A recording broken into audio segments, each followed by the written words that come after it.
في إطار النشاط الترقوية والعمليات التكوينية التي تقوم بها غرفة الصناعة التقليدية والحرف بالتنسيق مع الحرفيات المكونات خاصة في صناعة الحلويات التقليدية منها والعصرية، نشرف اليوم على تخرج فوج للمتربصات في صناعة الحلويات التقليدية بإشراف السيدة فضيلة مركز أسينات. اليوم عندنا دورة اختتام للحلويات التقليدية والعصرية ودورة المملحات، اختتام لمتربصاتي لمدة تربص دامت معنا 4 أشهر.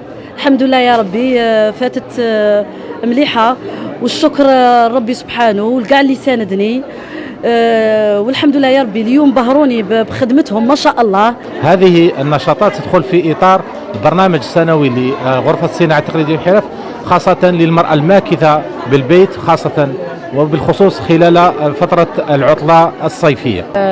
كان المعرض ما شاء الله في المستوى، يعني صراحة العمل كان رائع. هذا كاع بالفضل تاع صاحبة المدرسة الشيف فضيلة.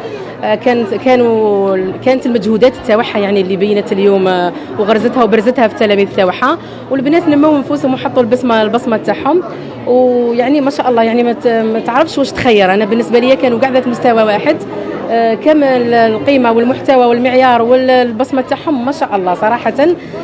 معكم عمامة حورية، خريجة من دار الصناعة لصناعة الحلويات من عند الأستاذة فضيلة بن هني، اللي نشكرها بزاف على تعبها وسر وفائها اللي قدمتونا طيلة مدة 4 أشهر. كانت معنا، وكذلك الدعم الخاص والكبير والكثير إلى والدي ماما وبابا اللي كانوا واقفين معايا من البداية إلى النهاية. شارك العريان وشارك مسكر والعرايش والمخبز والكعكات والبقلاوة ومغروض بريستيج والكفتة ورافايلو والمعشش والتزيريات والمشكلة وقلوب. أنا عشاشة نسارة متربصة عند الشيف فضيلة بن هني. تخرجت من دفعة حلويات تقليدية وعصرية الفوج الخامس.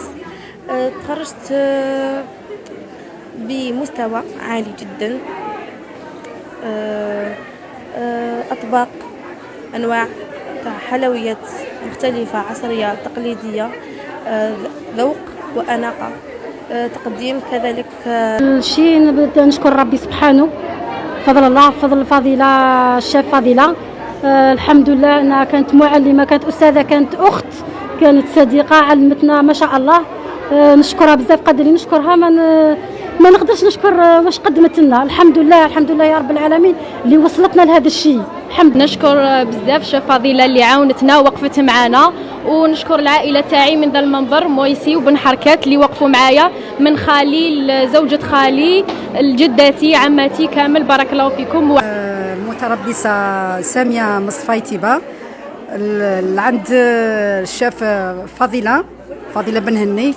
نشكرها على هذا التربص اللي مدة تاعو 4 أشهر، والحمد لله يا ربي استفدنا منها. عطتنا بزاف لي غوسات ما شاء الله، يعطيها الصحة، وإن شاء الله بإذن الله نفتح نكون أنا عند حسن الظن اللي دعموني التقليدية والعصرية. بريستيج لي زاموندين، تشارك العريان، ثاني الثومة والمقروض والكعكات. شكر خاص لدار الصناعة اللي عملوا لي تسهيلات، الحمد لله يا ربي. شكر خاص لبنتي اللي كانت حافز ليا، الوالدية، للزوج، لكاع الخاوتي، ليكم انتوما للصحافة.